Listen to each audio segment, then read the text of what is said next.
संसार जीवन और मृत्यु का खेल है, केवल एक खेल जिसमें मोह माया के धागे हमारे शरीर की कठपुतली को सुख और दुख का नृत्य नचाते हैं। ये धागे प्रेम, लोभ, ईर्ष्या, बैर, चिंता सभी के बंध खोल देते हैं और हम भ्रमित होकर कूद जाते हैं इस भंवर में अपना जीवन बनाने। और फिर प्रारंभ होता है हाथ पैर मारते हुए उस किनारे की खोज का जो हमें इस सुख दुख के चक्रव्यूह से राहत दिला सके। इस किनारे तक पहुंचना सुलभ नहीं, उस सबको छोड़ना बहुत कठिन है जिसे हम अपना चुके हैं। आदत और चाहत के दलदल में धंस चुके हैं, किंतु जब मनुष्य को भीतर से शांति की इच्छा होती है तो एक निश्चित अंदेशा है कि उसे किनारा दिखाई दे रहा है। अब होता है ज्ञानोदय का आगमन, एक मुक्ति यात्रा का प्रारंभ।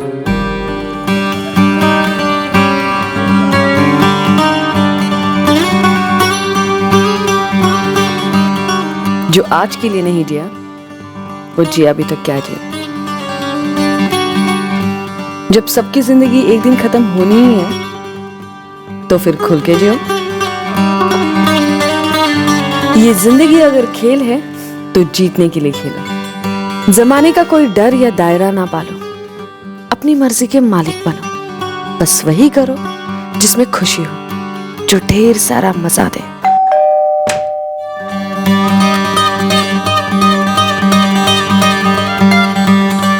ये त्याग व्याग मुक्ति का मार्ग वगैरह बेवकूफी। एक जिंदा जवान जिस्म की जरूरतें पूरी ना करना जिंदगी की बेइज्जती करना। एक ही सच है और वो है जिंदगी, बाकी सब भ्रम है।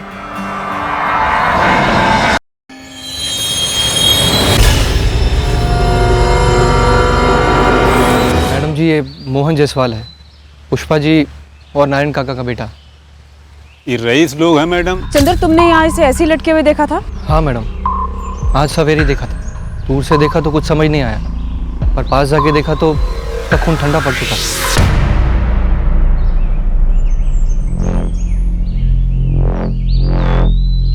सर जी, बंदे का मोबाइल नहीं मिला कहीं। पांडे, आसपास देखो, शायद कुछ शराब की बोतल हो। जी सर। सर, सुसाइड लगता है। लेकिन यहाँ 2 ग्लासेस पड़े हैं और सुसाइड अकेले किया जाता है, नहीं?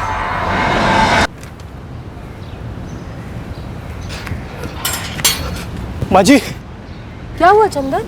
माँ जी, वो आपके खेत में। क्या हुआ? जी वो मोहन पेट से लटक गए। क्या? जी माँ जी।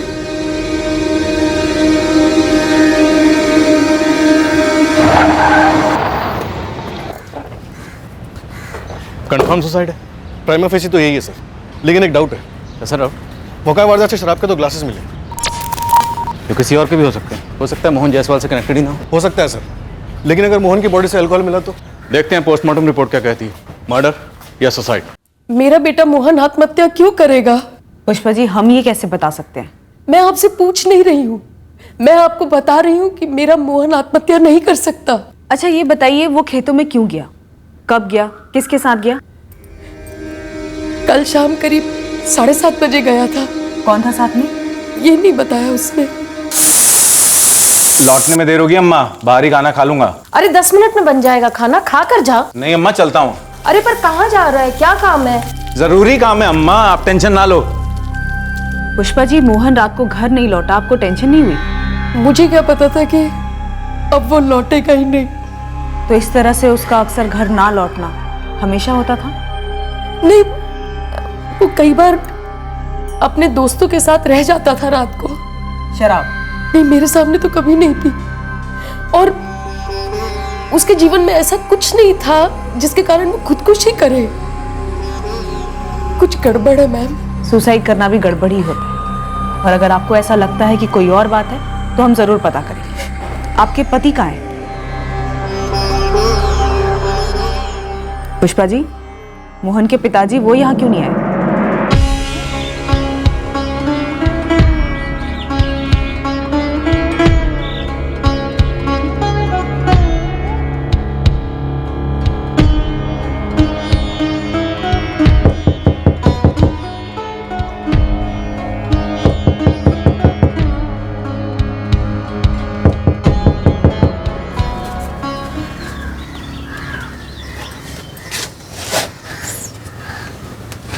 हाँ पुष्पा, हमारा बेटा मोहन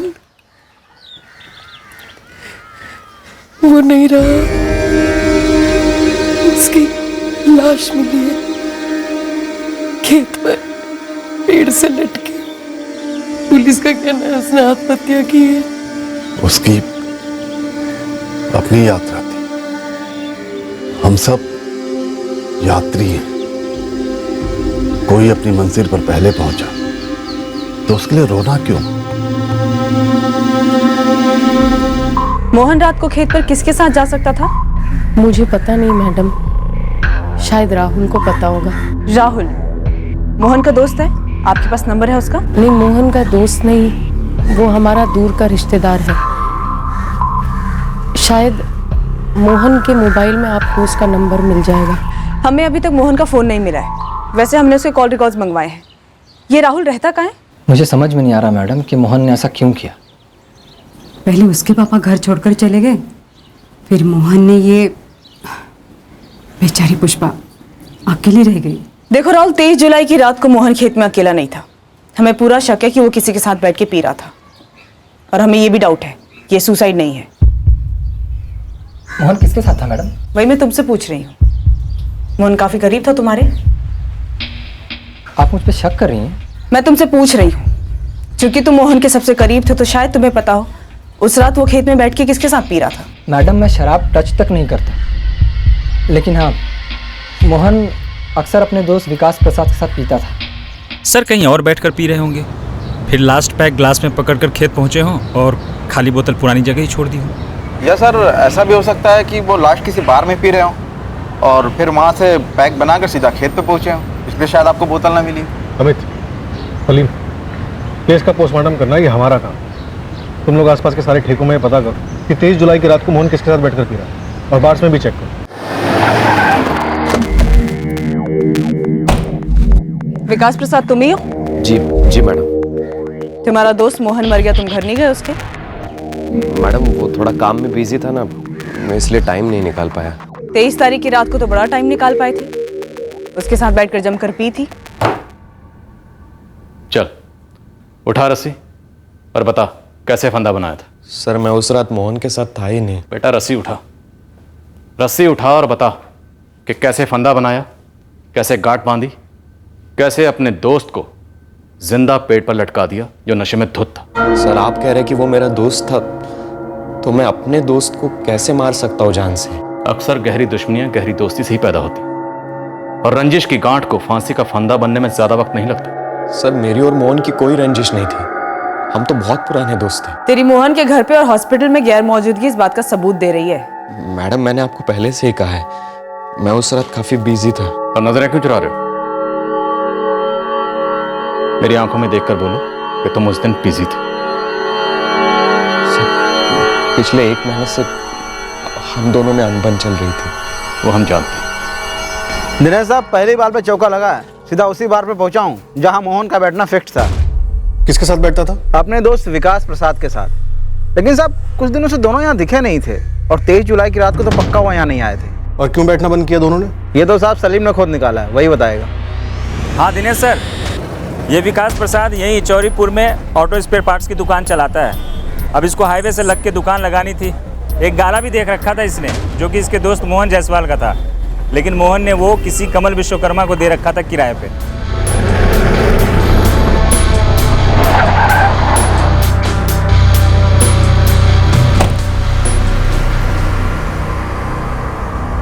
मैं हूं कमल विश्वकर्मा सर, क्या बात है? विकास प्रसाद की दुकान चाहिए थी, इसलिए उसने मोहन का मर्डर किया, या फिर मोहन ने तुझे दुकान खाली करने के लिए कहा, इसलिए तूने मोहन का मर्डर किया? क्या बात कर रहे हो सर? 6 साल से ईमानदारी से दुकान चला रहा हूँ, अचानक से मोहन आता है, बोलता है खाली कर दो। सर मैंने ऑफर भी दिया, 20% किराया बढ़ाकर दूंगा। ना ना ना ना, किराया बढ़ाकर नहीं चाहिए मुझको भैया। कमल भाई, आप हमारी दूसरी वाली दुकान में शिफ्ट हो जाओ, सेम ही किराया होगा। 6 साल से खून पसीना बहाकर ये धंधा जमाया है। हाईवे है तो धंधा है, और यहाँ लोग मुझे जानते हैं, पहचानते हैं। कहीं और जाऊंगा तो 6 साल और लगेंगे धंधा जमाने में, और ऐसा धंधा नहीं होगा। देखो, मैं 20% किराया बढ़ाने को तैयार हूँ, अब ना मत बोलो। कमल भाई साहब, मैंने क्या कहा? यहाँ सवाल किराए का नहीं है, यहाँ सवाल है दोस्ती का। मैंने विकास को दी है जुबान देने का तो मतलब आप समझते हैं ना? हाँ, समझता हूँ। तुमने मुझे जबान तो नहीं दिया, लेकिन 6 साल से हम लोगों के बीच एक समझौता तो था, जो कि तुम तोड़ रहे हो। मेरी जगह तुम होते तो कैसा लगता? ऊपर से बाल बच्चे वाला आदमी हूँ, जरा इंसानियत के नजरिए से देखो मेरे भाई। देख, धंधे में मैंने कभी दोस्ती नहीं ली, और तू उस आदमी की इंसानियत बता रहा है मुझे। मार्केट से 1 लाख रुपए उठाकर तुझे दिया डिपॉजिट। उन्हें 1 महीने के नोटिस पर उसे बोला था, आज 2 महीने हो गए। यार विकास, मैंने उससे बात की यार, वो माना ही नहीं।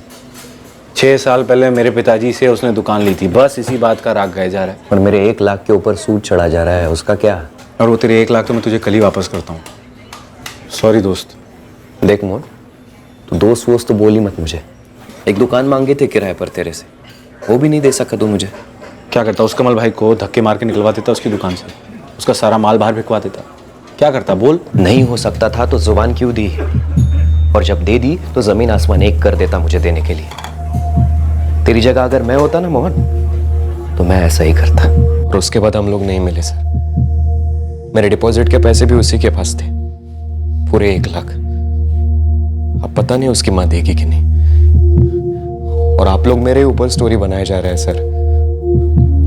हमने स्टोरी बनाई होती ना तो तेरी और तेरे दोस्त मोहन की रंजिश की स्टोरी कभी सामने नहीं आती। तेरे हाथ से दुकान गई, तेरा डिपॉजिट वेस्ट हो गया, रंजिश का सरकारी भंडार हो गया तू। सर, मैंने मोहन को नहीं मारा। तो ये बता कि कैसे मारा? मैं बस इतना कहूंगा कि मुझे भी बहुत दुख हो रहा है कि मोहन नहीं है, और पिछले 1 महीने से हमारी बातचीत बंद थी, और 23 जुलाई को मैं उसके खेत पर नहीं था। तो फिर कहाँ थे? बिंदगांव गया था गाड़ी के स्पेयर पार्ट खरीदने। पूरी रात स्पेयर पार्ट खरीद रहे थे? नहीं मैडम, देर हो गई थी इसलिए अपने दोस्त के घर रुक गया। उसका नंबर और एड्रेस है मेरे पास, अगर आपको चाहिए तो मैं आपको दे देता हूँ। तो क्या लगता है तुझे मोहन को किसने मारा होगा? कमल ने? सर जी, मैं बस किराया देता था टाइम टू टाइम, उसके अलावा ना कोई बात ना मुलाकात। दारू पीते हो? आज तक एक बूंद नहीं, मुंह से उल्टी आती है। बाल बच्चे वाला आदमी है सर। ओ भाई, ये बाल बच्चों का पुराना राग लगा के रखा है। हर किसी के या तो बाल बच्चे होते हैं या फिर वो खुद किसी न किसी का बाल बच्चा होता है। ये मोहन भी अपने माँ बाप का बच्चा था, और इस वक्त हमें मोहन से सिर्फ 2 लोग नाखुश नजर आ रहे हैं, एक तो तू और एक वो विकास। कोई नाखुशी तो नहीं थी उससे, उस घर से काफी अच्छा रिश्ता था मेरा। और संन्यास लेने के पहले मोहन के पिताजी नारायण जी सारा कामकाज संभालते थे, उनसे मेरी बहुत अच्छी बनती। ना कोई शिकायत, ना कोई शिकवा, ना कोई गिला, बस मैं, मेरा काम, मेरा घर और तेरे बाल बच्चे।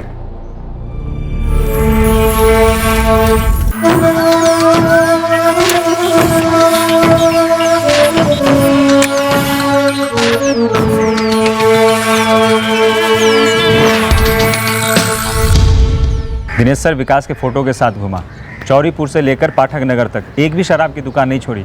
लेकिन 23 की रात को विकास प्रसाद को किसी ने नहीं देखा, और ना ही सर मोहन जायसवाल को किसी ने देखा। तो फिर मोहन के खून में इतनी सारी शराब आई कहाँ से? जमीन से या आसमान से? सर कोई अलग ही एंगल हो। लेकिन अलग एंगल जमने के लिए जामन तो लेकर आओ। मोहन के बाप ने 5 साल पहले संन्यास लिया था, क्यों लिया था? कहीं उसका इस कांड से कोई लेना देना तो नहीं? माँ का एंगल देखो, कोई लड़की वड़की का एंगल हो सकता है। जाओ तुम लोग कूद पड़ो, और अगली बारी खाली हाथ मत आना।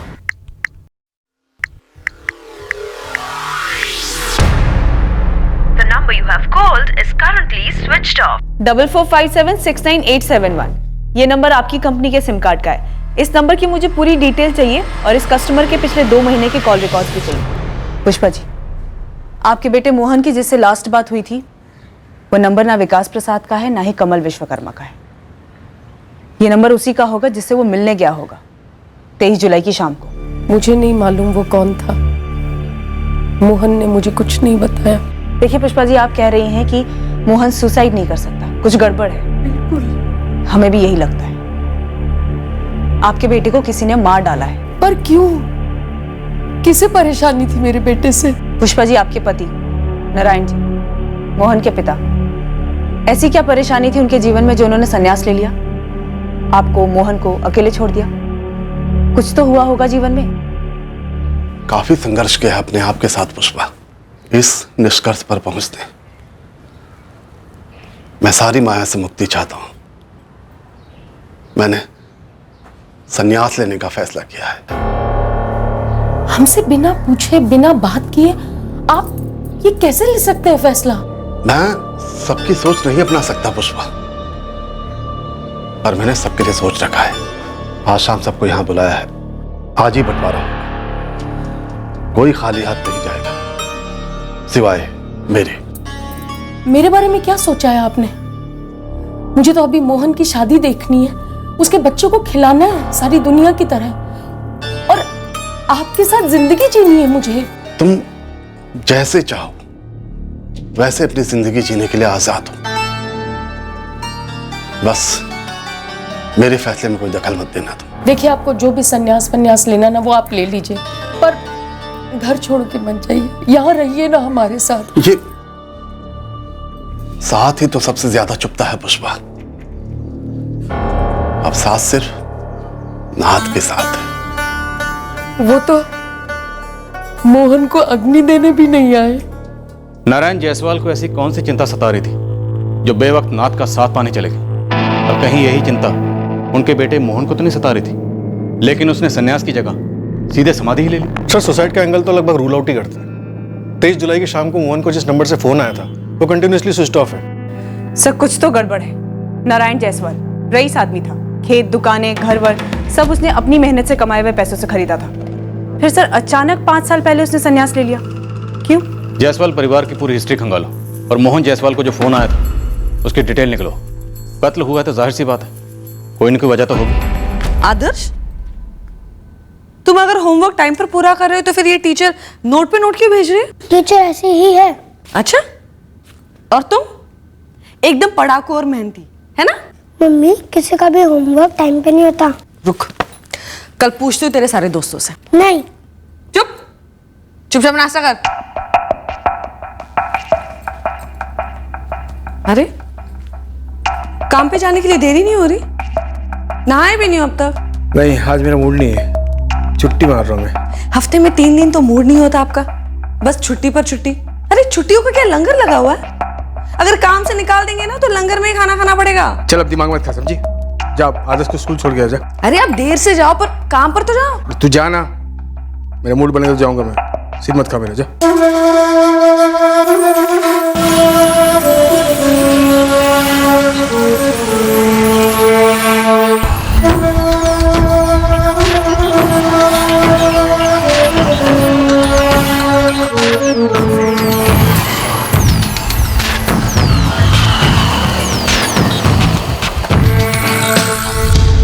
फोर 5769871।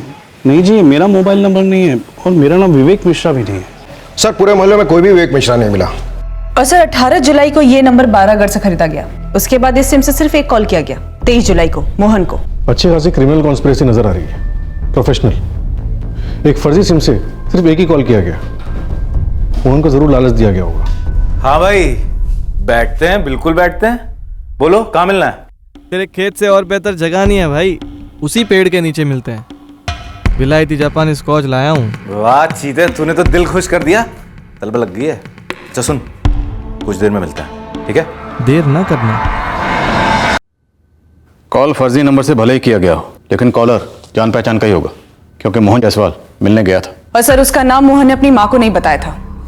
पीने जा रहा होगा, शायद बताना नहीं चाहता होगा। सबसे अहम बात यह है कि कई प्रॉपर्टीज और दुकानें थी इस मोहन जायसवाल के नाम पर। तो जाहिर सी बात है फैमिली में किसी न किसी को तो जलन हुई होगी, और जलन से कत्ल का रास्ता अक्सर काफी छोटा होता है। पता करो ऐसा कौन है जिसे मोहन जायसवाल के जाने के बाद फायदा हुआ हो। सर जी, जानी दुश्मनी का भी कोई लीड तो नहीं मिला, लेकिन हाँ पूरी जायसवाल फैमिली की हिस्ट्री मिली है, वो भी चौंका देने वाली। चल चौंका दे। सर जी, शुरू कहाँ से करूँ समझ में नहीं आ रहा है। ये जायसवाल परिवार तो मतलब सुसाइड और एक्सीडेंट का पूरा पिटारा है, पिटारा।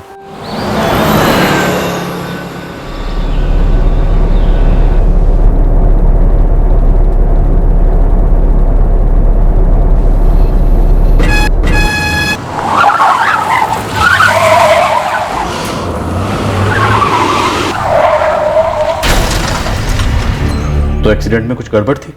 बस एक्सीडेंट था। काफ़ी सारे लोग अल्लाह को प्यारे हो गए थे। कुछ बिसेक पिटारे में हाथ डाल सलीम, कुछ काम का निकाल। सर, बड़े भाई और भाभी की मौत से सुना है नारायण जायसवाल काफ़ी हिल्स आ गया था। संन्यास का यही कारण था? ये तो पता नहीं मैडम, लेकिन हरिनाथ के 4 बच्चे थे। मतलब? यही तो चौंका देने वाली बात है सर। फैमिली की हिस्ट्री का सच आप तो झूठी समझेंगे। तो सुनाएगा तब समझेंगे ना। हरिनाथ की बड़ी बेटी पूजा गुप्ता, उससे शुरू करता हूँ।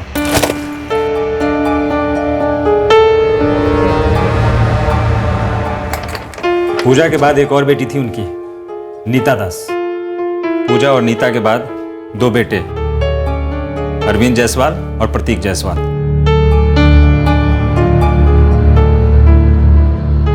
और क्या हुआ इनका? पहले तो सुनिए नीता दास की स्टोरी।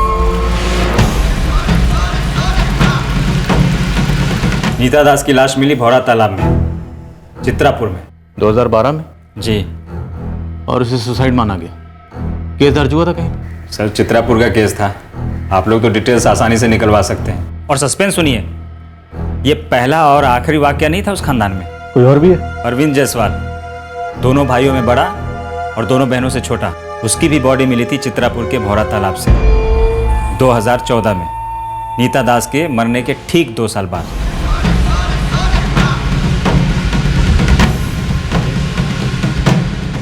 सबसे बड़ी बहन पूजा और सबसे छोटा भाई प्रतीक, ये दोनों इस वक्त कहाँ हैं? इसे तो लोकेट नहीं कर पाए हम। हाँ, लेकिन पुष्पा जी जरूर बता सकती हैं कि ये दोनों कहाँ हैं। सब बड़ी अजीब बात है।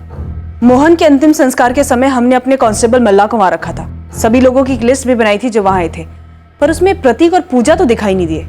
सर, हमें तो बस इतना पता चला था कि मोहन को ये जो राहुल है, जो उसका दूर के रिश्तेदार है, उसी ने आग दी थी। गड़बड़ा, डेफिनेटली गड़बड़ा।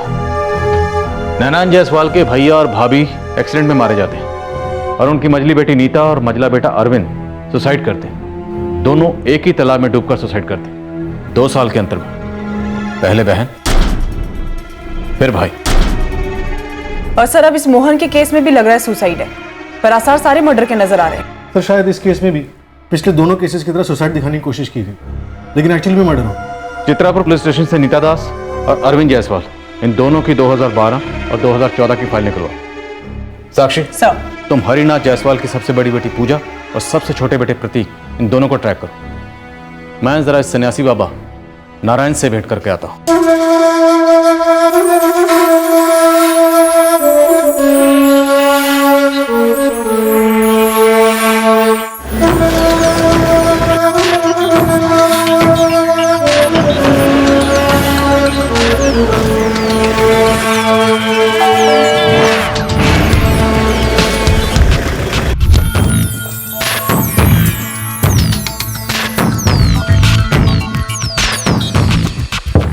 दो 2012 नीता दास, अरविंद जायसवाल 2014।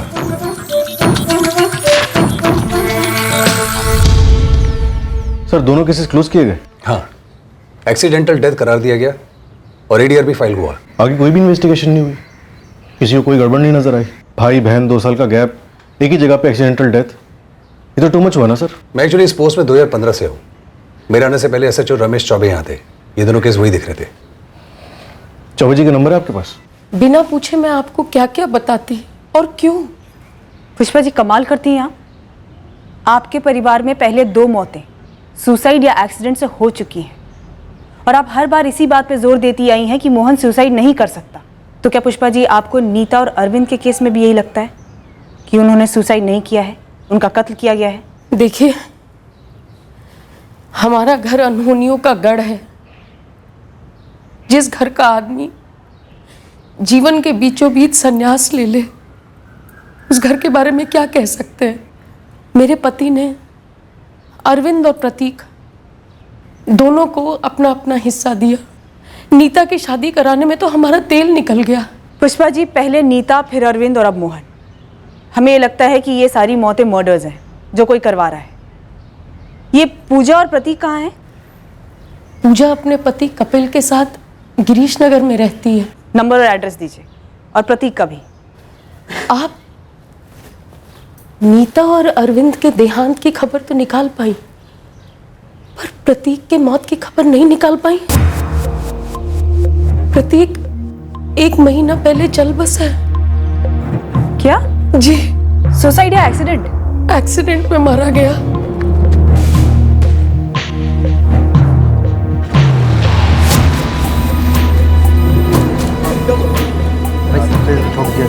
साहब जी, हम काम कर रहे थे उस साइड पे, तभी हमने आवाज सुनी। शायद किसी गाड़ी ने टक्कर मारी है बंदे को साहब। आप में से किसी ने देखा गाड़ी को? हाँ साहब, मैंने देखी है गाड़ी, काले रंग की थी, बड़ी सी।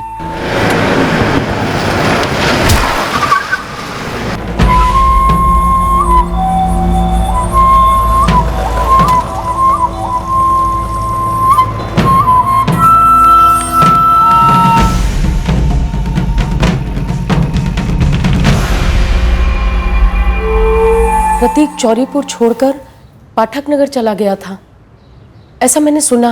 पुष्पा जी, मोहन को मिला के पिछले 4 सालों में आपके परिवार में 4 जवान लोगों की मौतें हो चुकी हैं।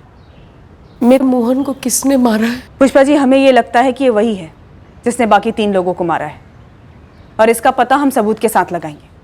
संसार जीवन और मृत्यु के बीच का खेल है। कब सांस रुके, जीवन का अंत हो, कौन बता सकता है? कोई नहीं। नारायण जी, आप यहां ध्यान लगाकर जीवन को खेल समझ सकते हैं, पर हम मौत को खेल नहीं समझ सकते, खासकर जब मौत मर्डर से हुई। पिछले 4 सालों में आपके परिवार के 4 सदस्यों की मौत हुई। हमें शक नहीं, लगभग यकीन है कि चारों मौतें मर्डर, कत्ल।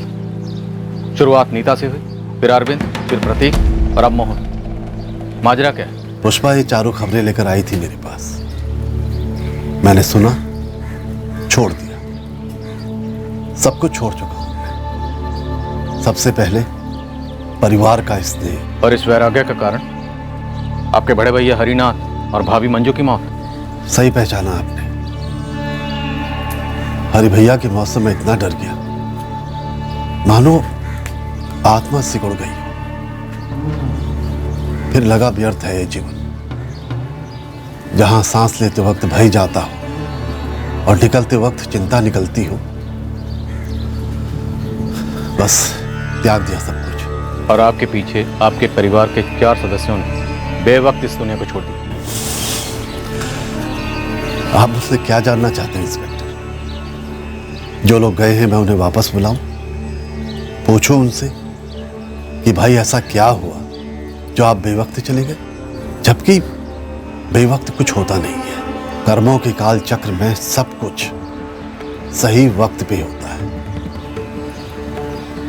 और अगर इतनी ताकत होती मुझ में, तो सबसे पहले मैं अपने हरि भैया और भाभी को नहीं रोकता। व्यर्थ है ये सारी बातें। मैं बस इतना कहूंगा कि मैंने अपनी जिम्मेदारी अधूरी नहीं छोड़ी है। आपको जायदाद का बंटवारा जैसे करना है आप कीजिए पापा, लेकिन आप खुद क्यों जा रहे हैं? मेरा इस संसार में मन नहीं है मोहन। पूजा कपिल के साथ खुश है, नीता राकेश के साथ, अरविंद और प्रतीक भी बड़े हो गए हैं, तुम्हारी तरह अपना देख लेंगे। मेरा जो कुछ भी था वो अब सब आप लोगों का है। सबको उसका हिस्सा मिलेगा। मैंने अपनी समझ के अनुसार न्याय करने का प्रयास किया है। अब कहीं कोई 19-20 हो जाए तो मुझे क्षमा कर देना। अरविंद, प्रतीक, तुम्हारे पिता मेरे बड़े भाई, पिता समान बड़े भाई। उनका घर अब तुम दोनों का है। दोनों का बराबर का हक होगा। उनके खेतों की जमीन का एक हिस्सा नीता और पूजा को मिलेगा, बराबर 2 भाग। चाचा जी, हम सब साथ में यहाँ खुश हैं। आज आप ही हमें घर छोड़ के जाने को कह रहे हैं। शराब छोड़ दी तुम दोनों ने? अगर छोड़ दी कहोगे तो चुभेगा, क्योंकि तुम्हारी सांसें सच बोल रही हैं। तुम दोनों अपनी मर्जी के मालिक रहे हो और नशे के गुलाम। खैर, मैं नसीहत देने वाला कौन होता हूं। सिर्फ एक बात कहूंगा, हरि भैया ने बड़ी मेहनत और वक्त लगाकर उस घर को बनाया है। उसे नशे में डुबो मत देना। पापा ये सब अभी करना जरूरी है क्या? आप कैसे रहेंगे हम सबके बिना? वहां क्या करेंगे अकेले? ये मेरा पथ है, मेरा निर्णय है। हम में से हर कोई दूसरे के चुने हुए पथ पर बाधा नहीं बन सकता। चलता हूं। मेरी दुनिया अब मेरे भीतर है, मैं अधिकतम वहीं रहता हूं। कभी कभार तो बाहर की दुनिया में आते हैं ना। मजबूरी है शरीर की, आना पड़ता है। जैसे कि अब आ ही गए हैं तो ये बता दीजिए कि आपको किसी पर शक है या कोई ऐसी बात जो आप हमें बताना चाहते हैं? जी नहीं। परिवार में कोई दुश्मनी, यार जोरू जमीन का कोई झगड़ा, आपके हरिनाथ भैया की किसी से कोई दुश्मनी? हरि भैया की सबसे बड़ी दुश्मनी तकदीर से थी, जिसने इतनी बेरहमी से उन्हें और भाभी को बेवक्त छीन लिया। और उस सब के बाद एक ही बात समझ में आई, सब माया। हाँ दिनेश, ये दोनों केसेस नीता दास और अरविंद जायसवाल दोनों मैंने ही फाइल किए थे, और दोनों ही केसेस में एक पॉइंट तक कोशिश की गई कोई नया एंगल ढूंढने की, पर ऐसा कुछ भी सामने नहीं आया। रमेश जी, भाई बहन 2 साल के अंतर में एक ही तालाब में मरे पाए जाते हैं। नीता की रिपोर्ट में लिखा है एक्सीडेंटल डेथ, क्योंकि नीता को स्विमिंग नहीं आती थी, और 2 साल बाद अरविंद की रिपोर्ट में भी लिखा है एक्सीडेंटल डेथ, क्योंकि उसने बहुत पी रखी थी। पोस्टमार्टम रिपोर्ट्स अटैच है दिनेश, यही फाइंडिंग थी हमारी। बस इत्तेफाक था कि दोनों भाई बहन एक्सीडेंटली एक ही जगह पे मर गए। इत्तेफाक हैट्रिक मार गया। खबर मिली आपको? नहीं तो। नीता और अरविंद का छोटा भाई प्रतीक जायसवाल 1 महीने पहले एक एक्सीडेंट में मारा गया। हमारा करंट केस है इन तीनों का चचेरा भाई मोहन जायसवाल। नशे में धुत उसकी लाश एक पेड़ से लटकी हुई मिली। सुसाइड रूल आउट हुआ है। एक्सीडेंट तो कंसीडर भी नहीं कर सकते। अब ऑप्शन बचा मर्डर। देखो दिनेश, उस वक्त नीता दास और अरविंद जायसवाल के केस में जो प्राइमा फेसी थी और जो इन्वेस्टिगेशंस हुई, हर एंगल से एक्सीडेंटल डेथ का ही केस बनता था, और वही रिकॉर्ड और वही फाइल हुआ। लेकिन हाँ, अब इस नई जानकारी की रोशनी में जरूर हो सकता है कि इन दोनों केसेस में हमसे कुछ छूट गया हो या कुछ चूक गया हो। हाँ, अजीब तो है कि इस प्रतीक जायसवाल की बॉडी में भी काफी अल्कोहल कंटेंट था। बैक ऑफ द हेड और बैक ऑफ द लेग्स पर गहरा हैमरेज है। काफी क्लियर है कि कार ने पीछे से उड़ा दिया। ये प्रिज्यूम किया जा सकता है कि विक्टिम ने नहीं देखा कि वो कहां चल रहा है और गाड़ी के सामने आ गया, या गाड़ी आउट ऑफ कंट्रोल होगी और इसे उड़ा दिया। अल्कोहल सिर्फ एक इत्तेफाक हो सकता है, पर यह हिट एंड रन का केस जरूर लगता है। साइट पर काम कर रहे मजदूरों ने एक ब्लैक एसयूवी की बात की थी। हमने काफी खोजा पर कुछ हाथ नहीं लगा। सर, ये प्रतीक जायसवाल तो चौरीपुर छोड़ चुका था ना, फिर आपको उसका यहाँ चौरीपुर का एड्रेस कैसे मिला? उसके ड्राइविंग लाइसेंस पर चौरीपुर का एड्रेस था, तो हम वहां गए। जब हम वहां गए तो पता चला कि वहां कोई गणेश पांडे रह रहा है।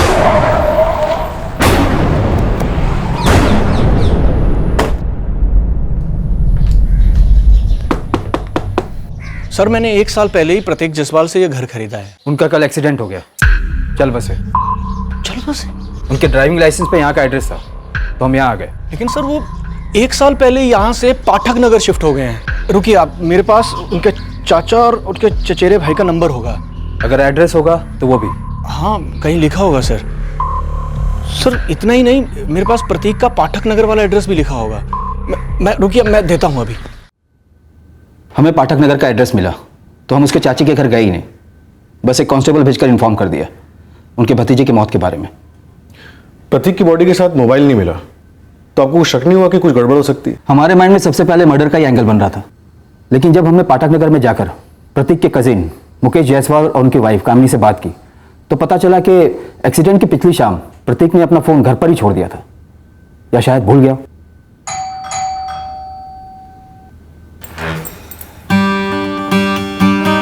जी, ये प्रतीक जायसवाल यहीं रहता था? था का मतलब? यही रहता है, मेरा देवर है। ये मुकेश जायसवाल प्रतीक की बुआ का लड़का है। और प्रतीक यहाँ चौरीपुर से जाके उनके साथ पाठक नगर में रह रहा था? ऐसा ही बताया था मुकेश और कामिनी ने। गाड़ी पे कोई प्रोग्रेस? Black SUV? अभी तक नहीं।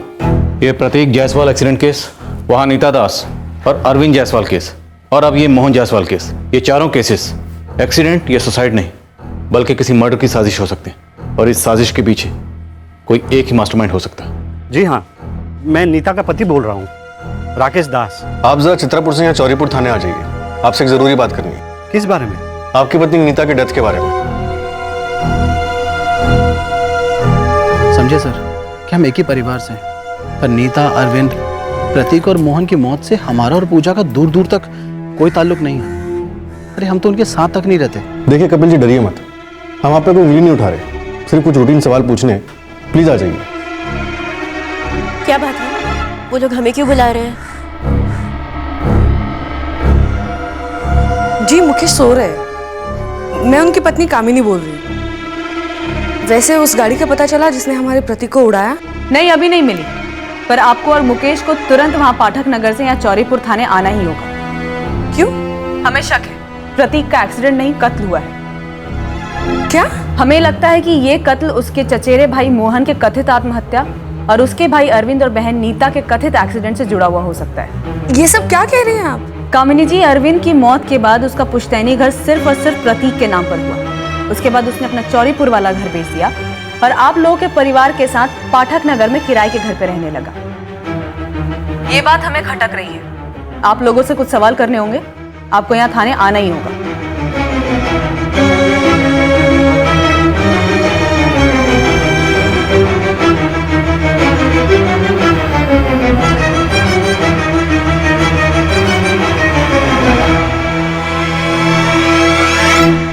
हमें पूरा शक था कि चारों डेथ्स कनेक्टेड हैं। अब हमारे शक को यकीन में बदलने के लिए जरूरत थी कि हम इन चारों केसेस की गहराई तक जाएं और इन्हें आपस में जोड़ने वाली कड़ियों को ढूंढ निकालें। मोहन जायसवाल का सुसाइड मर्डर नहीं लगता तो ये बाकी के तीनों केसेस भी गुमनामी के समंदर की गहराइयों में दफन पड़े रहते। अब पिटारा जो खुल गया था तो हमने भी कमर कस ली और उसमें हाथ डाल दिया। क्या इन चारों केसेस का पर्दाफाश होने से पहले एक और एक्सीडेंट होने वाला था या खुलेआम मर्डर? देखते हैं कल रात इस केस के शेष भाग में। जय हिंद।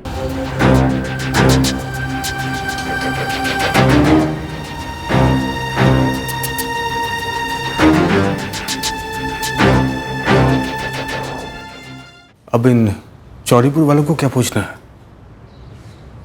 ये वही जाने, अब बुलाया तो जाना पड़ेगा। प्रतीक ने तुम्हें कुछ बताया था? कहाँ जा रहा है, किसके साथ जा रहा है? नहीं, उसने मुझे कुछ नहीं बताया था और मुझे जितना मालूम था वो मैंने बता दिया था। अब ये चौरीपुर थाने वाले कह रहे कि फिर से पूछेंगे। नीता के माँ बाप तो बहुत पहले ही गुजर चुके हैं, 2003 में। हाँ, उनको याद करके वो कभी कभी रो लेती थी, लेकिन उसके अलावा उसको कोई बड़ी परेशानी नहीं थी। राकेश, तुमने अपनी स्टेटमेंट में कहा है कि नीता अक्सर भौरा तालाब के पास अकेले घूमने के लिए जाती थी, जहां वो एक दिन अचानक डूब के मर गई। जी हाँ साहब। क्यों जाती थी नीता वहाँ? मुझे भी नहीं मालूम। मैं जिला परिषद में नौकरी करता हूँ। जब भी मैं दफ्तर में होता हूँ वो मेरे पीछे टहलने को चली जाती थी। उसको टहलने का शौक था।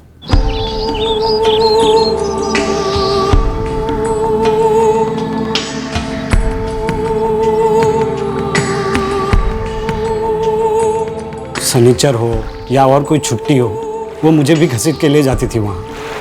तालाब उसको पसंद था साहब। और उस दिन आपकी पत्नी नीता 14 सितंबर 2012 को तालाब किनारे रोज की तरह ऐसे ही घूमने के लिए निकली थी? जी हाँ साहब। जब मैं शाम को घर लौटा तो दरवाजे पे ताला लगा हुआ था।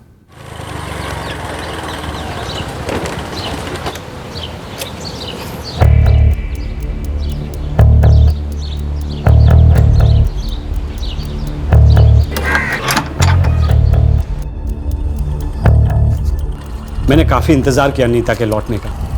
जब फ़ोन भी नहीं लगा तो मैं उसे गांव के गलियों में ढूंढने लग गया। फिर मुझे बहुत चिंता होने लगी, मुझसे रहा नहीं गया, मैं सीधा थाने आ गया। एक्चुअली राकेश ने हमें खुद बताया था कि उसकी पत्नी को अकेले टहलने का शौक था और वो अक्सर भौरा तालाब के किनारे बैठा करती थी। आप उसी रात गए थे तालाब पर देखने? जी नहीं, अगले दिन सुबह एक गांव वाले ने उसकी लाश पानी में तैरते हुए देखी। सितंबर होने के कारण काफी बारिश हुई थी, तालाब भरा हुआ था। पर रमेश जी, था तो तालाब ही ना, कोई नदी या समंदर तो था नहीं कि पानी का बहाव खींचकर किसी को अंदर ले जाए। और नीता दास तैरना नहीं जानती थी। अब जो इंसान तैरना ना जानता हो वो पानी के अंदर इतनी गहराई तक क्यों जाएगा कि डूब जाए? आपको ये थ्योरी अटपटी नहीं लगी? लगी थी, और यही सवाल हमने भी राकेश दास के सामने उठाए थे, लेकिन काफी खंगालने के बाद भी हमें ऐसा कोई भी एंगल नहीं मिला शक करने का जिससे कि कोई गड़बड़ की तरफ इशारा हो। सबसे पूछताछ की थी, उसके चाचा चाची से, उसके कजिन मोहन से, उसकी सिस्टर पूजा से, उसके दोनों भाई अरविंद और प्रतीक से भी, जो उस वक्त जिंदा थे। हर एंगल टटोला था। राकेश दास की तरफ से कोई दहेज की मांग थी? नहीं नहीं, ऐसा तो कुछ नहीं था। नीता की तो शादी नहीं हो रही थी। उसके बाद राकेश मिला और वो अकेला लड़का था, ना कोई माँ बाप, ना भाई बहन। और वो तो इतना सीधा था कि शादी भी वो किसी मंदिर या किसी कचहरी में करने की सोच रहा था। पर हमने उसकी एक नहीं सुनी और बहुत धूमधाम से उन दोनों की शादी की। पुष्पा जी, क्या नीता आत्महत्या कर सकती है? मेरा मतलब उसे कोई परेशानी, पुराना प्रेमी वगैरह? नहीं, ऐसा नहीं था। उसका कोई पुराना प्रेमी वेमी नहीं था। नीता तो एक बहुत खुशमिजाज किस्म की लड़की थी, कभी किसी परेशानी का जिक्र नहीं किया। जब माँ बाप चल बसे तभी भी नहीं। चित्रापुर में जितने लोग राकेश और नीता को जानते थे सबसे पूछा हमने, पर ना ही कोई राकेश की तरफ से दबाव सामने आया जो सुसाइड इंडिकेट करे, और ना ही कोई मर्डर का मोटिव मिला। मैंने दोबारा शादी इसलिए नहीं की क्योंकि नीता मेरे अंदर जिंदा है साहब, मेरी सांसों में, मेरी यादों में। मैं उसके अलावा किसी और के बारे में सोच भी नहीं सकता था। ऐसा प्यार था हम दोनों में, आज भी ऐसा। मोहन के क्रियाक्रम पर ना जाने की कोई खास वजह? नीता के जाने के बाद मैं ज़्यादा यहाँ वहाँ जाता नहीं हूँ, बस अपने आप में ही रहता हूँ। मुझसे पहले नीता को बहुत रिश्ते आए थे, लेकिन किसी से भी रिश्ता जमा नहीं। मेरा भी रिश्ता बहुत बाद में आया, जैसे किस्मत में हम दोनों का मिलना लिखा हुआ था, और अलग होना भी, वो भी इस तरह। नीता तैरना नहीं जानती थी? जी नहीं साहब। कभी तुम्हें शक नहीं हुआ कि शायद वो फिसली ना हो, उसे किसी ने धक्का दिया हो? लेकिन कौन कर सकता है ऐसा? वही जिसे नीता की मौत से फायदा होने वाला था, फिर अरविंद की मौत से, फिर प्रतीक की मौत से, और आखिर में मोहन की मौत से।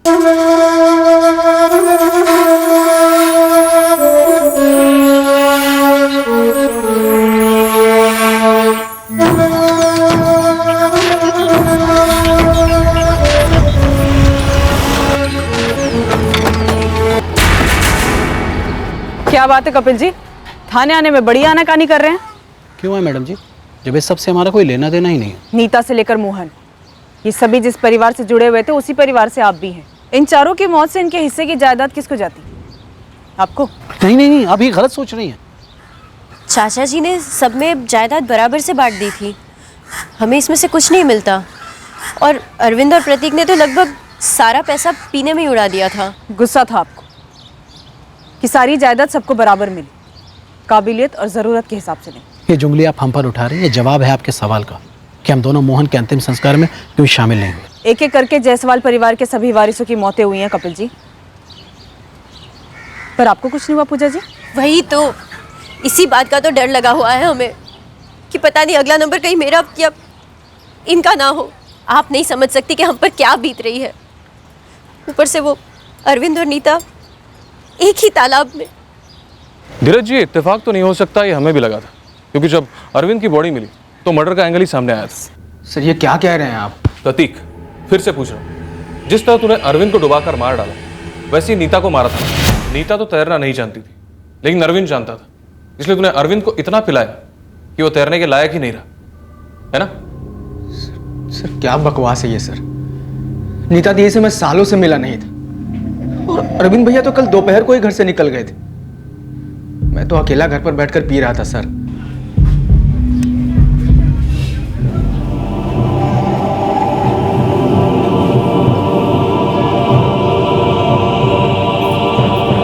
अरविंद अकेला ही आता है साहब अपना माल लेने को। कल भी आया था, पूरा खंबा लेके गया। और उसका छोटा भाई प्रतीक? वो भी आता अपना कोटा लेने कल शाम को, ये 6-6:30 बजे। अब अपना तो धंधा है ना साहब, वो दारू बेचते थे दोनों को, लेकिन उनका वो चाचा है ना, सन्यासी चाचा नारायण जायसवाल, उन्होंने उन दोनों को बहुत समझाया, लेकिन कुत्ते की दुम कभी सीधी हुई है साहब। जायदाद को लेकर दोनों भाइयों में आपस में बैर था क्या? काहे की जायदाद साहब, पी पाके दोनों ने सब कुछ खत्म कर दिया है। डाउट तो तगड़ा था, लेकिन मर्डर साबित करने के लिए कोई सुराग नहीं मिला। रमेश जी, नीता के अलावा अरविंद, प्रतीक और मोहन, इन तीनों ने मौत के वक्त पी रखी थी।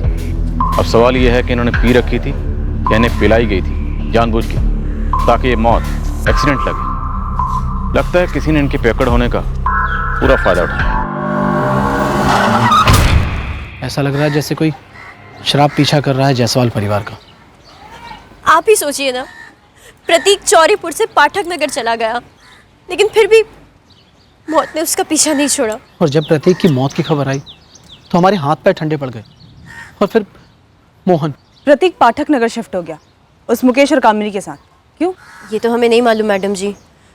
वैसे भी वो अरविंद की संगति में प्रतीक सारा दिन शराब के नशे में ही डूबा रहता था। प्रतीक किसके साथ पीता था? अकेले ही पीता था सर। क्यों जी?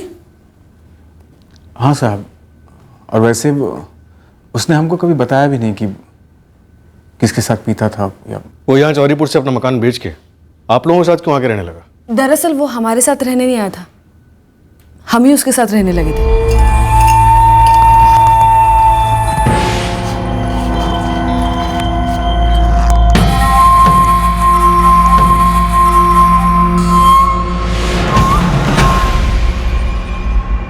अरे इतना क्या सोचना, बेकार में यहाँ पर किराया दे रहे हैं और वहाँ मेरा इतना बड़ा घर है, तो रहने वाला मैं अकेला। आ जाइए ना वहीं। वैसे मुझे कोई एतराज़ नहीं है जी, मतलब पाठक नगर है भी अच्छी जगह यहाँ से, है ना? प्रतीक काफ़ी डरा हुआ था। उसकी नीता दीदी और अरविंद भैया की मौत के बाद वो अकेले नहीं रहना चाहता था, चौरीपुर ही छोड़ना चाहता था। और आपसे क्या छुपाना साहब, हमारी हालत काफी खस्ता चल रही थी। पढ़े लिखे नहीं हैं हम साहब, जैसे तैसे करके मजदूरी करके पेट पाल रहे थे हम। हमको लगा कि किराया बचेगा, ऊपर से पाठक नगर में बड़ी बड़ी फैक्ट्रियां भी आने लगी थी। प्रतीक अब जब नहीं रहा तो वहां का किराया कौन देगा? चौरीपुर से तो ज्यादा ही होगा। प्रतीक का सुन ही पड़ गए हैं हम मैडम। पता नहीं आगे क्या होगा, छोड़कर वापस शायद चौड़ीपुर ही लौटना पड़े हमें। तुम प्रतीक की बुआ के लड़के हो ना? जी साहब। तो मोहन की बुआ के लड़के हुए? जी सर। करीब का रिश्ता है, फिर भी ना तुम मोहन को कंधा देने आए और ना ही उसकी माँ पुष्पा का शोक बांटने आए। क्यों? नहीं आ पाए मैडम, हम बुरी तरह से हिले हुए थे। कुछ समझ में नहीं आ रहा था कि आगे क्या होगा, कैसे होगा। हम शोक में शरीक नहीं हो पाए तो गुनाह तो नहीं किया ना, हम खुद अपने शोक में थे।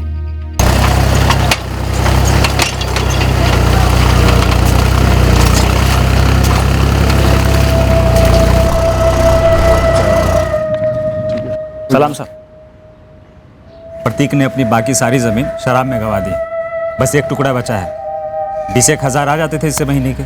जो अब या कपिल और पूजा को जाएंगे या फिर राकेश दास को, नीता के पति को? जी साहब, अरविंद और प्रतीक को मारकर ये खेत पूजा और कपिल के हो सकते हैं, लेकिन नीता को मारकर इन्हें क्या मिला? सब कुछ तो राकेश दास को गया, और मोहन के बाद उसका हिस्सा उसके माँ पुष्पा को जाएगा।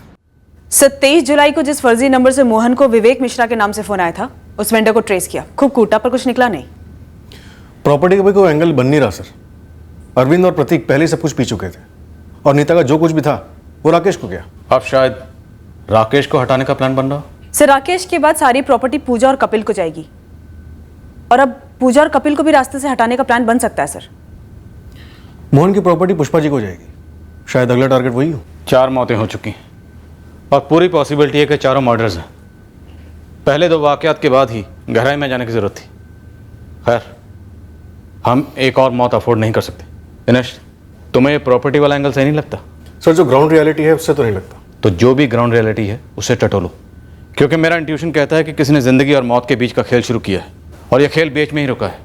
पर यह खेल कातिल नहीं जीत सकता, क्योंकि इस खेल को हमें जीतना है।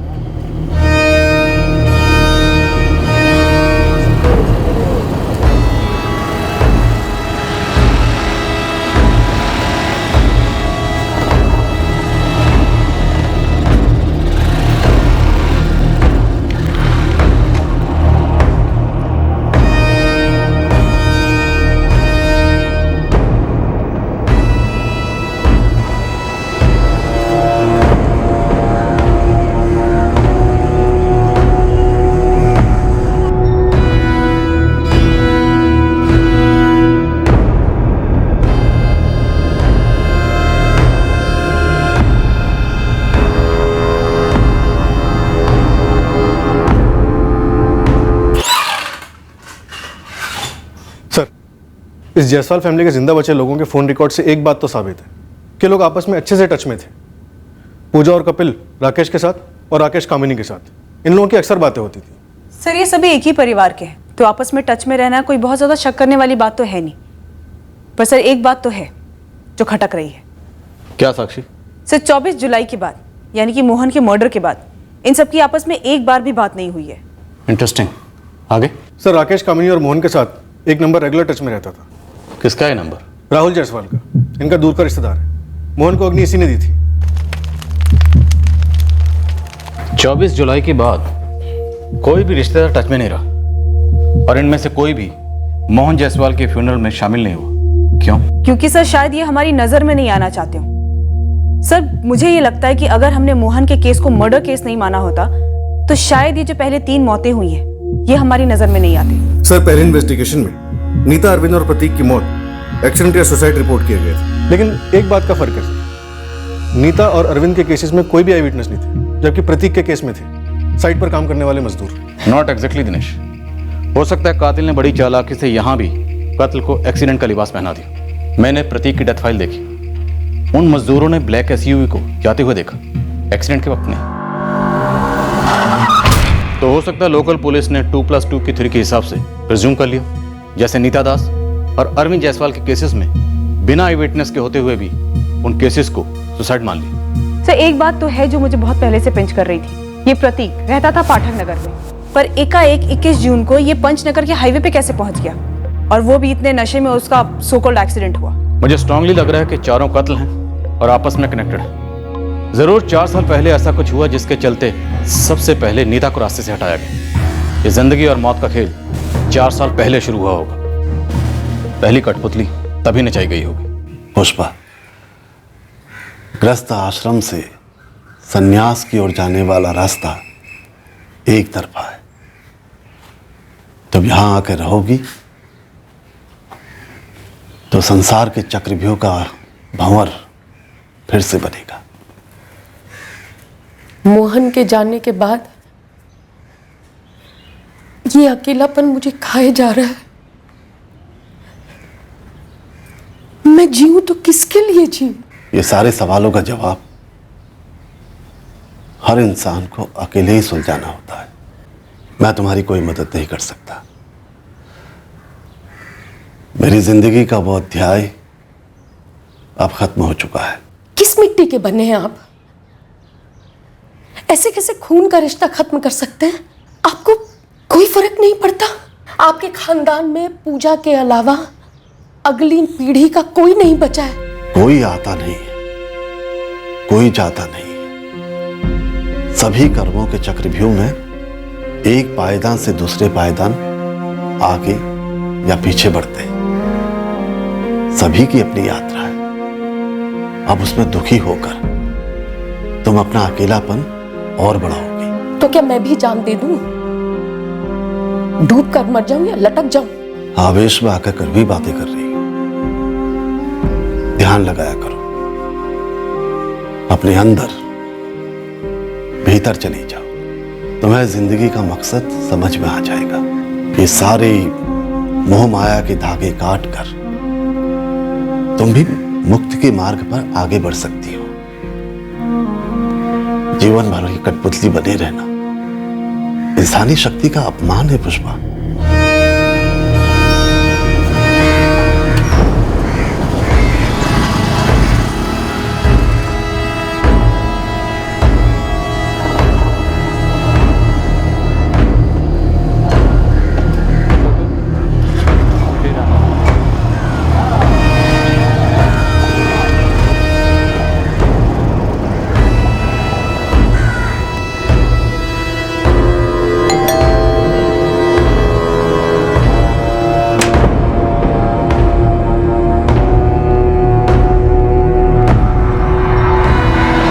वही तो सर, ये राहुल जायसवाल है तो मुकेश जायसवाल का रिश्तेदार, लेकिन बंदा इंतजार में रहता है कि कब मुकेश काम पर निकले और ये बंदा उसके घर के अंदर दाखिल हो जाए। पर ये मुकेश की पत्नी कामिनी अब घर पे रहती है। वही तो सर, वही तो।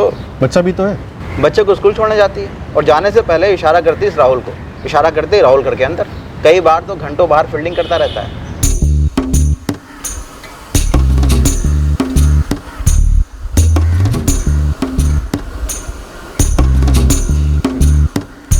जिस दिन ये सिग्नल होता है मतलब मुकेश उस दिन काम पर नहीं गया, घर पर ही। तो राहुल उस दिन कामिनी घर नहीं जाता, उल्टे पैर वापस लौट जाता। बड़ी शिद्दत वाला आशिक लगता है। वही तो सर।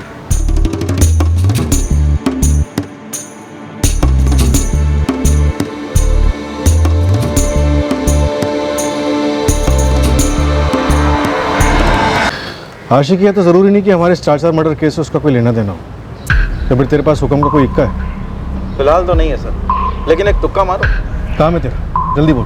सर ये प्रतीक जायसवाल पाठक नगर में एक बड़ा घर लेता है और चुन चुन कर मुकेश जायसवाल और कामिनी जायसवाल के साथ ही रहता है। ऐसा इनके बीच में क्या रिश्ता था? सर ये राहुल जायसवाल ही तो है जिसने हमें विकास प्रसाद की लीड दी थी, मोहन के जिगरी दोस्त की। और इसे हमने स्कैनर पर लिया ही नहीं। दे रहा है दुरुस्त है। घसीटा जरा इसे, देखते हैं कहीं हमारे 4 मर्डर केसेस का सिंगल विंडो क्लियरेंस तो नहीं।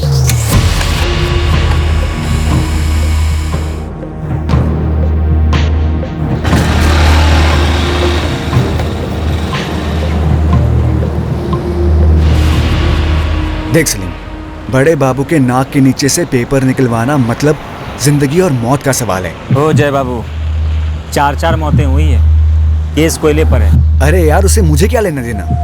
अगर तुम्हारे चक्कर में मेरी नौकरी चलेगी तो मैं तो मर जाऊंगा। कम से कम 3 दिन लगेंगे। 2 3 दिन लगेंगे पूरे पेपर निकलवाने में। चल दिए, लेकिन सारे कागजात चाहिए, सारे के सारे। Yes sir. ये राहुल पूजा, कपिल, मुकेश, कामिनी, प्रतीक और मोहन इन सबसे रेगुलर टच में था। क्यों, आपको कुछ खटकने वाली बात मिली क्या? 21 जून को प्रतीक जायसवाल आखिरी बार जिंदा देखा गया था। और उसी दिन उसका सो कॉल्ड एक्सीडेंट भी हुआ। और उसी सुबह 8 बजे राहुल ने किसी धामी ट्रेवल्स के लैंडलाइन पे कॉल किया था, पाठक नगर की एक ट्रैवलिंग एजेंसी। सर कहीं वो ब्लैक एसयूवी? करेक्ट, खटकने वाला हूँ।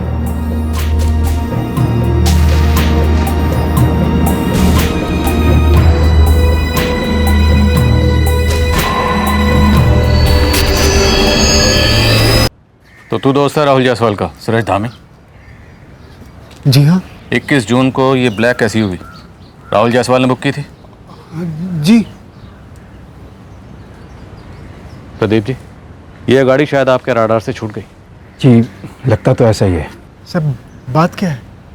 सर मेरी गाड़ी कहीं गलत काम में इस्तेमाल तो नहीं हुई ना? हुई है, और क्यों हुई है और कैसे हुई है ये तेरा दोस्त बताएगा हमें, राहुल जायसवाल। इस राहुल जायसवाल और कामिनी जायसवाल दोनों को उठा लो, पता करते हैं कि कठपुतलियां क्यों नचाई गई और धागे किसके हाथ में थे। राहुल, ए राहुल। आया माँ। 21 जून को ब्लैक एसयूवी में तुम्हारे साथ और कौन कौन था? Black SUV? क्या सर ये क्या बोल रहे हैं आप? पंचनगर के पास जब तुम लोगों ने प्रतीक की लाश फेंकी तब तुम्हारे साथ और कौन कौन था?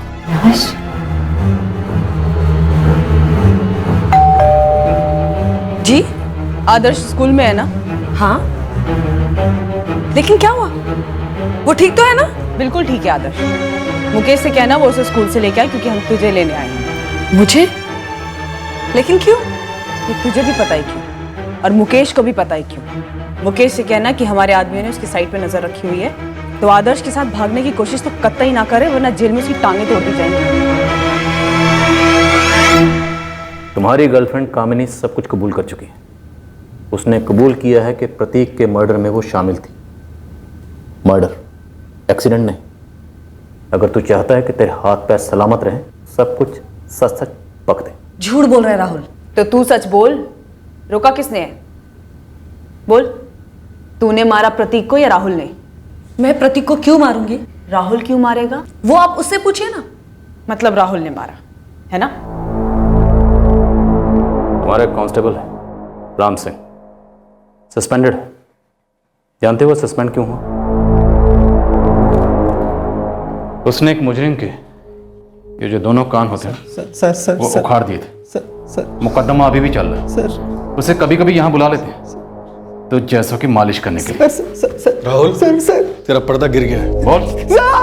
सर मैं अकेले नहीं था सर, मैं अकेले नहीं था सर। वो हम जानते हैं, कामिनी थी तेरे साथ। सर और भी थे। कौन कौन? मैं, कामनी, राकेश और कपिल भी साथ थे। क्या बात? पूरी फैमिली ब्लैक एसयूवी पर पिकनिक मनाने निकली थी। चल अब जल्दी से वजह बता।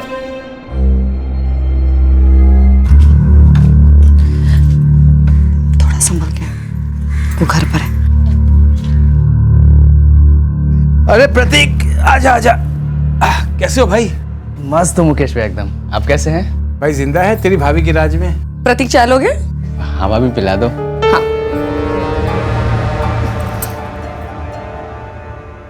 अब पति है मेरा, उसे उसी के घर में आने से रोक तो नहीं सकती ना। काम वाम छूट गया है क्या उसका? आधे से ज्यादा वक्त तो घर में ही पड़ा रहता है। पूछो मत, अपनी मूड का मालिक है वो।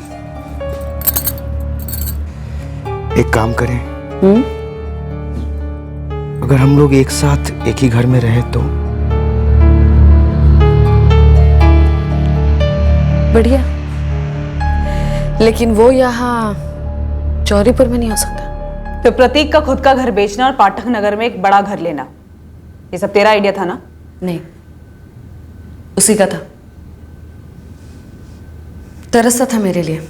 और राहुल, वो भी तरसता था? हाँ, वो भी। सिर्फ मेरा पति नहीं तरसता था, सालों साल मुझे तरसाए रखता था।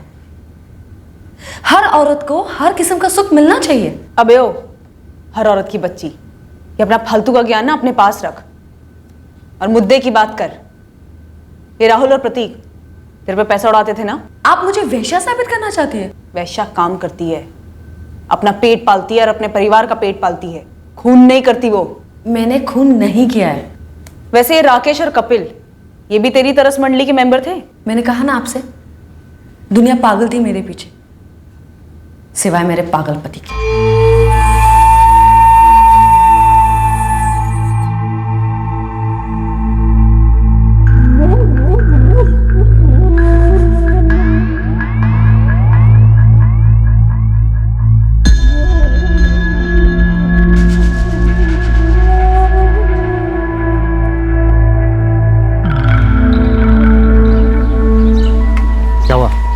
मुकेश घर पर होगा या फिर कामनी इस बेड़े प्रतीक के साथ होगा। ये प्रतीक ना कुछ ज़्यादा ही मुंह मार रहा है। हाँ यार, जब जाओ साला वहीं बैठा रहता है। ऐसा एक बार भी नहीं हुआ जब हम लोग वहाँ गए हों तो भाई साहब उठकर दूसरे कमरे में चले जाएं या घर से बाहर चले जाएं। यार अपना अच्छा चल रहा था यार, मिल बांट के। ये बेवड़ा प्रतीक कहाँ से आ गया है? बावला हो गया कामिनी के पीछे। शादी वादी करना चाहता है क्या? अब मुझे क्या मालूम, मैं तो उससे कुछ बोल भी नहीं सकता। मेरा दूर का रिश्तेदार जो है, और तुम्हारा तो साला है ना। प्रतीक, जैसे तू रिश्तेदार है ना, वैसे वो भी रिश्तेदार है। लल्लू मत समझ मुझे कामिनी, जब देखो तब ये दोनों धमक जाते हैं यहाँ। चौरीपुर में भी आते होंगे, है ना? मेरे पीठ पीछे तेरा इन दोनों के साथ भी चल रहा है, क्यों? बड़ा गुस्सा आ रहा? इतना हक तो मेरा पति भी नहीं जता था। हक है, इसीलिए हक जता रहा हूँ, समझी? और आज के बाद ये राहुल और राकेश जीजाजी यहाँ दिखने नहीं चाहिए, कभी नहीं मिलेगी तुमसे। हक वही जता सकता है जिसके जेब में पैसा हो और जिसके जेब से पैसा आसानी से निकले। लेकिन प्रतीक तो दिन भर दिन कंगाल हो जा रहा था। तो तूने राहुल और राकेश के साथ मिलकर प्रतीक का मर्डर प्लान किया, और इन सब में कपिल कहां से आया? वो भी शामिल था इसमें? नहीं, मैं कपिल के साथ नहीं सोती थी, उसे राकेश साथ लाया था।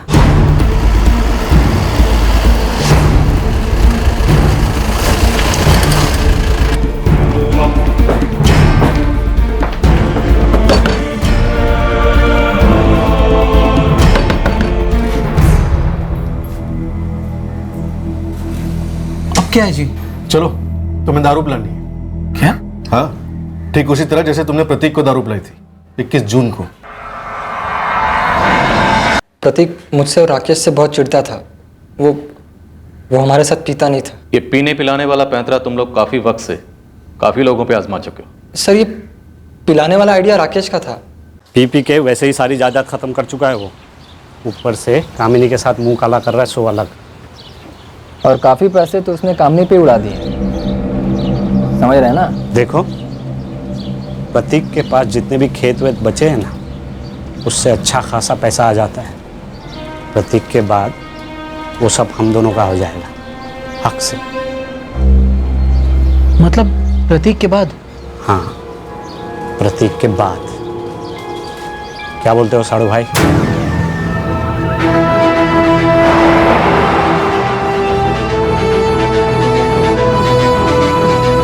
गाड़ी मैंने किराए पर ली थी और प्रतीक से मिलने कपिल गया था।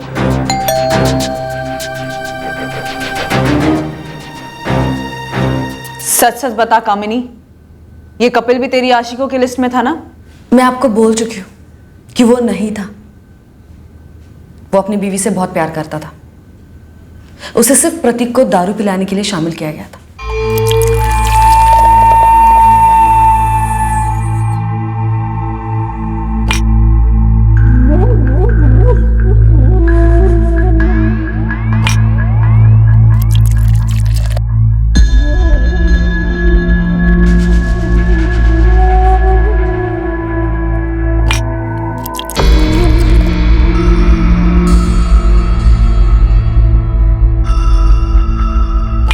कामनी ने हमें पहले ही बता कर रखा था कि 21 जून को मुकेश जल्दी काम पर जाने वाला है। फिर कहाँ मारा प्रतीक को?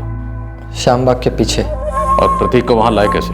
प्रतीक की कपिल से अच्छी जमती थी, तो कपिल प्रतीक को पिला उलाकर वहां घुमाने के बहाने लेकर के आया था और कामिनी भी साथ में थी। कपिल जीजू, आप तो कह रहे थे किसी अच्छे से बार में बैठेंगे। देखना प्रतीक, बाहर कितनी मस्त हवा चल रही है, मौसम कितना बढ़िया, नशा और भी चढ़ेगा। चल ना उधर। हाँ ये बात तो है।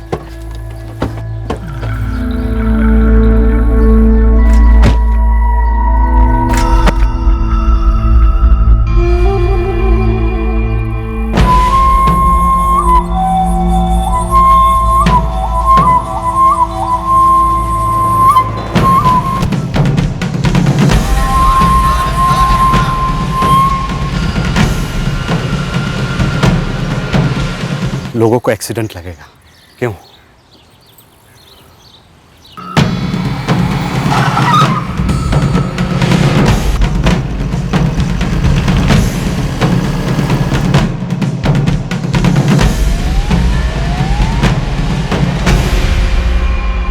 मोहन जायसवाल, उसे क्यों मारा? वो भी शामिल था इस सब में? सर जी कसम खाते हो, मोहन को कौन मारा, कैसे मारा, क्यों मारा, हमें कुछ भी नहीं पता साहब। तुझे भी नहीं पता राकेश? सच बोल रहा हूँ साहब, मुझे भी नहीं पता। अशोक, वो नई वाली लाल मिर्च मंगवाई थी ना, वो लेकर आओ। मोहन को मार के मेरा कोई फायदा नहीं होता साहब। सब सिर्फ प्रतीक के कत्ल में मैं शामिल था, लालच में आ गया था, लेकिन मोहन नहीं साहब, मोहन नहीं। साहब, मोहन को मार के मेरा भी कोई फायदा नहीं होता। राहुल, राकेश, कपिल और कामिनी बहुत पहुंचे हुए, वो सारा इल्जाम तेरे से मर देंगे, मोहन का मर्डर भी, और हमें भी कोई खास दिक्कत नहीं होगी। सर मैं कसम खा के कहता हूँ, मोहन के मर्डर में मैं दूर दूर तक शामिल नहीं था। सर मेरा कोई मतलब ही नहीं था उसके साथ। तो किसी का तो मतलब रहा होगा ना, ऐसे तो नहीं मारा बिना मतलब के। सर वो कामिनी का मतलब था। वो भी सोता था उसके साथ? नहीं, मोहन के साथ तो कभी नहीं। पर मरवाया तो तू नहीं? हाँ। कारण? क्योंकि वो मुझे डराता था, भांडा फोड़ने की धमकी देता था। उफ, एक झंझट खत्म होती नहीं कि दूसरी शुरू हो जाती है। किसकी बात कर रही है? वही मोहन जायसवाल। साली, हम दोनों कम पड़ते हैं क्या, जो किसी और के साथ? चुप, एकदम चुप। एक तो मेरे आशिकों की गिनती सिर्फ और सिर्फ मैं रखती हूँ, कोई और नहीं रख सकता। और दूसरी बात, मुझे वो मोहन पहले से ही पसंद नहीं था। अभी 3 दिन पहले मार्केट में मिला और पीछा करने लगा। कामिनी भाभी। अरे मोहन, कैसे हो? ठीक हूँ, अच्छा हूँ भाभी। आइए आपको घर छोड़ देता हूँ, इसी बहाने आपका घर भी देख लूंगा। मजा आ गया। सुनो, जब जब मुकेश घर पे ना हो मुझे फोन करके बुला लिया करो। पुष्पा मामी को फोन करो क्या? कोशिश करो, फिर उसके बाद मेरा फोन जाएगा पाठक नगर पुलिस थाने। क्या क्या किया मैंने? क्या किया है तुमने?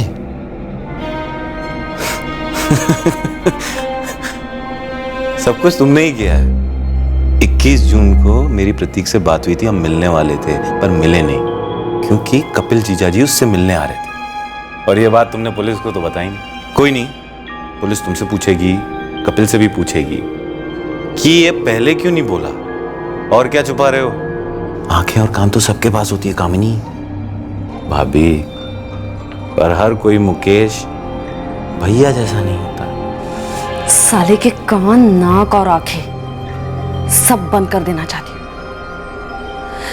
और वो सिर्फ मेरे लिए ही नहीं, तुम दोनों के लिए भी खतरा है। मुझे बिना मर्जी किसी का छूना तो दूर, देखना भी गवारा नहीं है। और वो कमीना मुझे धमकियां देकर मुफ्त में मजे लेना चाहता था। ये राकेश और राहुल ने उसे मारा? मैं नहीं जानती कि किसने क्या किया, बस खबर मिली कि वो मर गया। और सच कहती हूं, सुकून मिला। हाँ भाई, बैठते हैं, बिल्कुल बैठते हैं। बोलो, कहाँ मिलना है? तेरे खेत से बेहतर जगह नहीं है भाई, उसी पेड़ के नीचे मिलते हैं। विलायती जापानी स्कॉच लाया हूँ। सालों से मेरी और मोहन की अच्छी जमती थी। हम अक्सर उसके खेत में बैठकर पिया करते थे। तो सिर्फ तुम दोनों ही पी रहे थे या उस शाम को सब आशिकों की मंडली जमा हुई थी वहां पे? सिर्फ हम दोनों ही थे, राकेश बाद में आया था।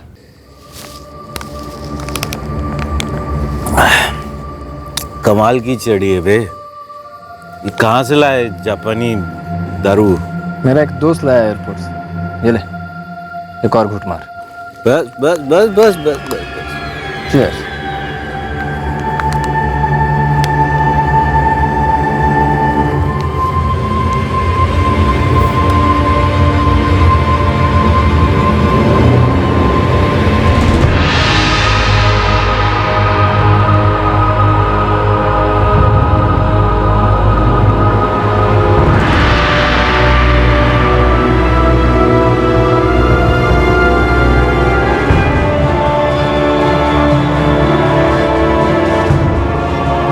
नीता, अरविंद, इन दोनों को क्यों मारा?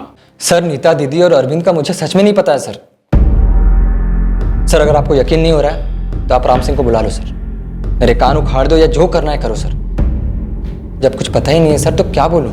मुझे याद नहीं है मैडम कि मेरी राकेश के साथ दोस्ती कब हुई थी। राकेश की नीता के साथ शादी होने से पहले से ही तेरी उसके साथ दोस्ती थी? बेडरूम वाली दोस्ती? हाँ शायद, लेकिन आप उसी से क्यों नहीं पूछती? मैं ऐसे हिसाब नहीं रखती। और मैडम, मेरा किसी के साथ कोई बैर नहीं था, सब कुछ अच्छा चल रहा था। मैं अपनी खुशी चाहती थी और सामने वाले को खुश कर देती थी। इन सब ने अपने आप में जाल बनाया और सबके सब फंस गए और मुझे भी फंसा दिया। 900 चूहे खाकर बिल्ली हज को चली। क्यों? सर जी, नीता और अरविंद के बारे में मुझे कुछ भी नहीं पता। सर जी, प्रतीक और मोहन के कत्ल में मैं शामिल था, ये मैं कबूल करता हूँ। लेकिन नीता और अरविंद के कत्ल को मेरे सर पे क्यों डाल रहे हो साहब, जबरदस्ती? राकेश दास, जबरदस्ती तो हमने भी शुरू भी नहीं की है, हालांकि बहुत पहले करनी चाहिए थी। लेकिन एक बात तो तालाब के पानी से भी ज़्यादा साफ है कि पहले तुम्हारी पत्नी नीता और उसके 2 साल के बाद उसका भाई अरविंद दोनों तालाब के पानी में डूबे नहीं थे, बल्कि डुबोए गए थे। अब शक की कोई गुंजाइश नहीं कि नीता और अरविंद का कत्ल हुआ। सर, वैसे तो हम सबको तोड़ रहे हैं, लेकिन मुझे पूरा शक है कि इन सारे मर्डर्स के पीछे नीता के पति राकेश दास का ही हाथ है। सर, वैसे प्रतीक और मोहन को पिला करके इस मर्डर को सुसाइड और एक्सीडेंट का रूप देने का आइडिया इसी राकेश का ही था। तब तो 100% नीता और अरविंद के साथ यही हुआ। चौरीपुर से पाठक नगर तक मेरे नाक के नीचे ये सब चल रहा था, मुझे पता कैसे नहीं चला? ऐसा कैसे हुआ, इसकी खोज तो तुम्हें अपने अंदर झांक कर करनी होगी मुकेश। पर हुआ तो है। इंसान जब सच का सामना नहीं करना चाहता, आभास होते हुए भी आंख मिलाना नहीं चाहता, तो अक्सर वो सच के साई से भी दूर रहता है। मुकेश, तुम पिछले सालों के एक एक दिन को ध्यान से याद करो।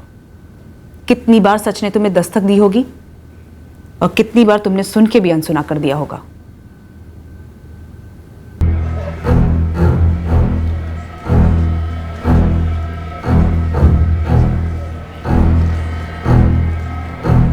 बड़े तिगड़म के बाद ये कागजात हाथ लगाए सर।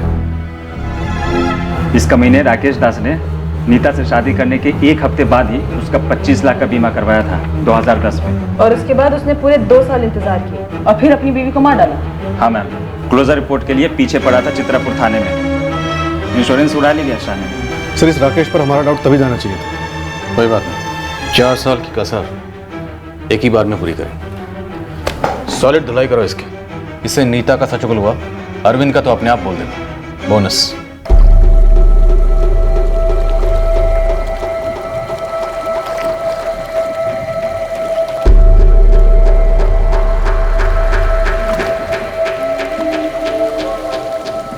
मेरे सर पर बहुत कर्ज था, इसलिए बीमा के पैसे के चलते मैंने नीता से शादी कर ली। तो तुमने नीता को मारने का प्लान उससे शादी करने से पहले ही बना लिया था?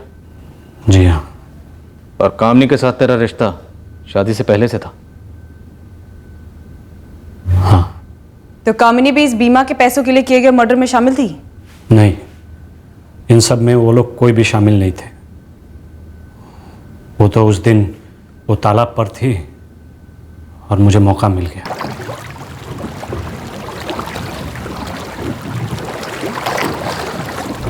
नीता का भाई अरविंद को पता चल गया था कि मुझे बीमा के पैसे मिल चुके। वो मुझे ब्लैकमेल करने लग गया। मैंने उसको पैसे दिए थे, लेकिन उसको 50% चाहिए था, इसीलिए मैंने उसका भी। तूने उसे भी मार डाला? हाँ, मार डाला उसको भी। उस दिन भी तालाब किनारे कोई नहीं था। इन चारों केसेस में अलग अलग लोगों के अलग अलग किरदार रहे। सबकी अलग अलग चार्जशीट फाइल करो। सर। इंश्योरेंस कंपनी को भी इन्फॉर्म करो, और इस कपल की बीवी पूजा, इसे जरा डीपली टटोलो। Right sir. इस केस में कुछ लोग नाना कहते हुए भी इन्वॉल्व रहे, ब्लैकमेल करते रहे। और इस फैमिली के बुजुर्ग नारायण जायसवाल, सन्यासी नारायण जायसवाल, जरा पता करो कहीं ऐसा तो नहीं काफी कुछ जानते हुए चुपचाप बैठे रहे हो और मौन व्रत धारण कर लिया। सर वो तो अपनी दुनिया में रहते हैं। लेकिन अगर जुर्म के बारे में जानने के बावजूद चुपचाप बैठे रहे हो तो हमारी दुनिया में उसे भी जुर्म ही माना जाता है। हमारे परिवार के सारे बच्चे इतना भयंकर खेल खेल रहे थे, सबकी जिंदगी दांव पर लग गई। क्या आप जानते थे? नहीं पुष्पा, मुझे नहीं मालूम था कि ये इतने भयंकर चक्रव्यूह में फंस रही है। एक बात बताओ, ये बात उन लोगों को भी पता नहीं थी कि वे क्या कर रहे हैं, क्या होने वाला इस खेल का अंजाम। बिल्कुल नहीं जानते।